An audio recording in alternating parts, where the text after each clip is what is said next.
안녕하셨습니까? 행복한 인생이 임하 알베르토입니다. 최근 국회 예산처가 기초연금 수급자 선정 시 재산을 소득으로 환산하는 방법에 개선이 필요하다고 지적해 관심을 끌고 있는데요. 과연 어떤 내용인지 오늘 아주 쉽게 설명해 드리겠습니다.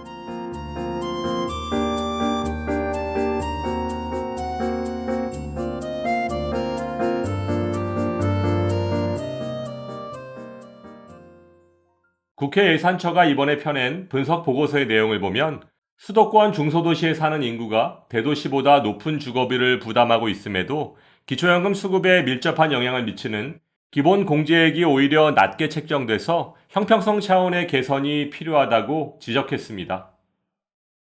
2023년 현재 기초연금은 만 65세 이상 어르신들 중 소득 인정액을 기준으로 하위 70%에게 지급하고 있는데요. 여기서 소득 인정액이란 소득 평가액 플러스 재산의 소득 환산액, 즉 소득은 평가하고 재산은 소득으로 환산해서 더하겠다는 얘기인데요. 이번에 문제점으로 지적된 것은 재산의 소득 환산액, 그 중에서도 기초연금 수급자 선정 시 지역별 역차별 논란이 끊이지 않고 발생했으므로 그 기준을 현실화하는 방안을 추진해야 한다는 것입니다. 그렇다면 지역별 역차별 논란의 내용을 좀 더 자세히 설명드리면 보건복지부에서는 매년 주택비용과 물가 상승률 등을 반영한 기초연금 선정 기준액을 결정하고 있는데요. 2023년 기초연금 선정 기준액은 단독가구 202만원, 부부가구 323만 2천원입니다. 쉽게 말해 신청인의 소득과 재산, 그리고 부채까지도 모두 반영한 소득 인정액이 단독가구 202만원, 부부가구 323만 2천원 이하면 기초연금 수급 대상이 되실 수 있다는 것입니다. 그런데 소득인정액 계산 시 가장 큰 비중을 차지하고 있는 일반 재산, 즉 부동산, 자동차 등의 합계에서 기본적으로 공제해주는 재산 공제액이 지역별로 차등되어 왔습니다. 이는 도시에서의 평균 생계비용이 지방도시나 농어촌보다 높기 때문에 더 많은 재산을 공제해서 수급자 선정의 형평성을 담보하기 위한 취지였는데요.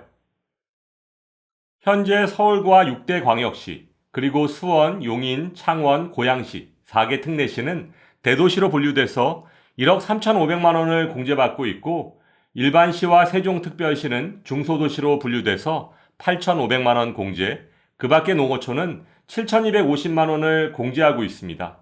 그런데 문제는 중소도시로 분류된 지역 중 일부는 지역별 기본공제 기준상 대도시인 6대 광역시보다 주택가격이 높아서 경우에 따라서 기초연금 수급 대상에서 탈락할 수 있다는 얘기인데요.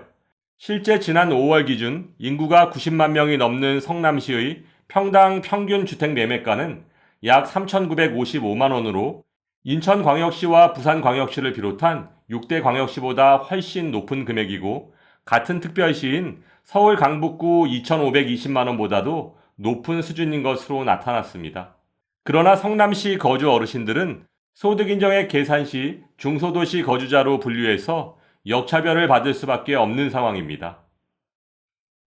예를 들어 공시가격 7억 원 아파트만을 보유하고 다른 재산과 소득은 전혀 없다는 가정하에 서울과 6대 광역시 그리고 4대 특례시, 즉 대도시에 거주하는 어르신들은 기본공제 1억 3천만 원을 차감하면 5억 6,500만 원이고 여기에 소득 환산율 4%를 곱하면 2,260만 원, 이것을 다시 12개월로 나눠주면 188만 3천 원으로 단독가구 선정 기준액 202만 원 이하이기 때문에 기초연금 수급 대상이 될 수 있지만 성남시를 포함한 중소도시의 어르신들은 기본공제가 8,500만 원이므로 소득인정액이 205만 원으로 책정돼서 기초연금 수급 대상에서 제외될 수밖에 없는 상황인 것입니다.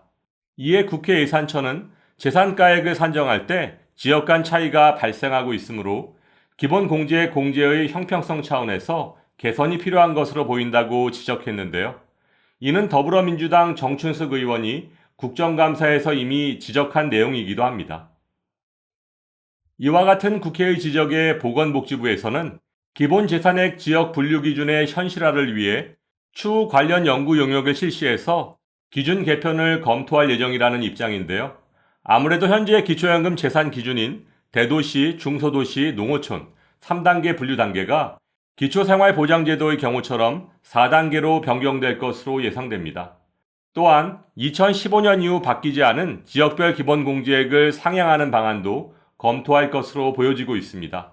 이는 지난 몇 년 동안 집값은 크게 올랐지만 공제액은 현실을 반영하지 못하고 있다는 지적 때문인데요.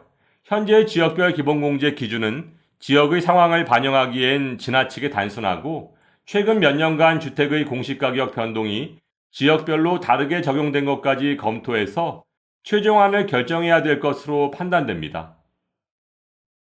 오늘 기초연금의 지역별 기본공제의 역차별 문제를 설명드린 김에 다른 문제점들도 정리해보면 첫째, 집을 소유한 사람이 전세 사는 사람보다 기초연금에 유리합니다.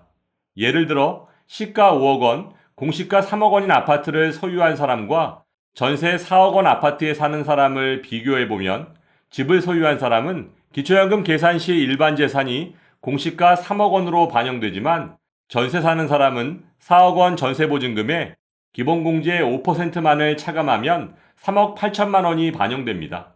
집을 소유한 사람은 시가가 아닌 공시가를 기준으로 반영되므로 30-40%의 기본공제 효과가 있지만 전세 사는 사람은 보증금의 기본공제 5%만을 적용하므로 훨씬 불리할 수밖에 없습니다.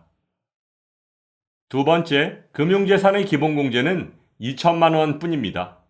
앞에서 설명드린 것처럼 부동산, 자동차, 분양권 등의 일반 재산은 기본공제를 최대 1억 3,500만 원까지 받을 수 있고 그마저도 공제금액을 상향 조정할 것을 검토하고 있는 상황 속에서 예금, 적금, 보험, 주식 등을 모두 합한 금융재산은 기본공제가 2천만 원 뿐이라는 것은 형평성에 어긋난다고 볼 수 있고 금융재산에서 발생하는 이자소득 또한 기초연금 계산 시 소득평가액에 반영되므로 이중 적용이라고 볼 수도 있습니다.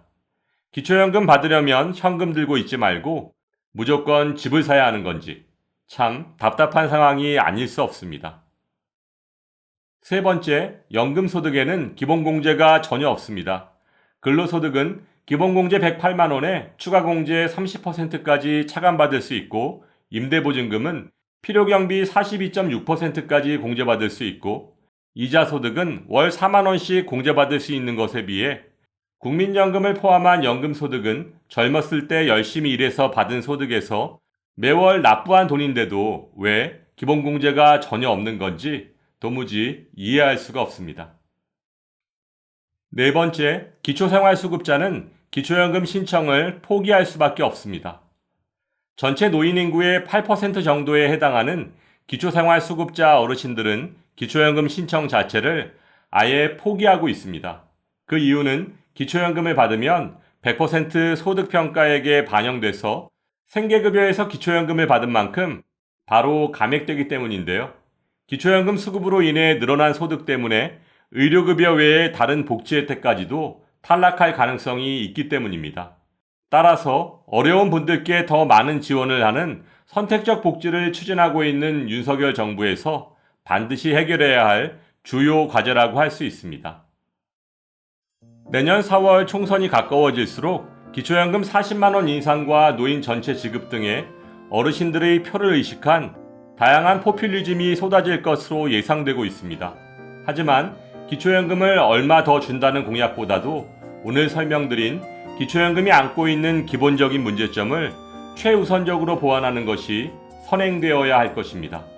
상식이 통하는 세상이 되기를 바라며 오늘도 알베르토가 어르신들의 행복한 인생 2막을 응원하겠습니다. 행복한 하루 되세요. 좋아요, 구독, 그리고 알림과 공유는 좋은 콘텐츠를 만드는 힘이 됩니다.